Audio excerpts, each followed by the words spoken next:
सोलापूर महानगरपालिका निवडणुकीच्या पार्श्वभूमीवर राष्ट्रवादी काँग्रेस पक्षाने महत्त्वपूर्ण निर्णय घेत ज्येष्ठ नेते सुधीर खरटमल यांच्यावर निवडणूक नियोजन आणि प्रचार प्रमुख पदाची जबाबदारी सोपवली आहे. प्रदेशाध्यक्ष सुनील तटकरे यांनी बुधवारी त्यांच्या निवडीचे अधिकृत पत्र दिले.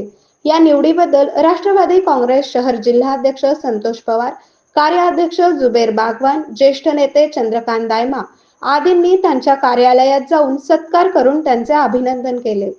सोलापूरच्या राजकारणाचा 30 ते 40 वर्षांचा अनुभव, प्रभागनिहाय सखोल माहिती आणि विविध पक्षांशी असलेले त्यांचे चांगले संबंध याचा राष्ट्रवादी काँग्रेस पक्षाला निश्चितच फायदा होईल असे मत जिल्हाध्यक्ष संतोष पवार यांनी व्यक्त केले. यावेळी सुधीर खरटमल यांनी राष्ट्रवादी काँग्रेसचे जास्तीत जास्त नगरसेवक निवडून आणण्याचा विश्वास व्यक्त केला. माननीय अजितदादा पवार साहेबांनी आणि तटकरे साहेबांनी अशी ऑर्डर काढली की उद्या होणाऱ्या ज्या महानगरपालिकेच्या निवडणुका आहेत त्या माझ्या नेतृत्वाखाली व्हाव्यात असं त्यांचं म्हणणं आहे. त्यात लिहिलेलं आहे असं त्यांनी सांगितलं. आणि त्याचा असं आहे की मी अनेक वर्ष जरी पक्षाचं काम करत असलो तरी छोटे मोठे कार्य देखील काम केलं पाहिजे.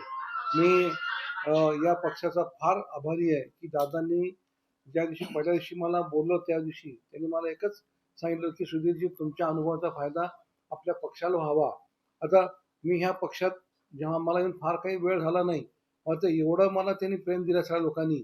मग तटकरे साहेब असतील किंवा मामा भरणे असतील किंवा मनसोडे साहेब असतील, आणि मला आता एवढे कार्यक्रम त्यांनी घेतले ह्या अलीकडच्या काळामध्ये की मला असं वाटतं की मी गेली 4 वर्ष ह्या पक्षात काम करतो का असा मला एक अनुभव आला.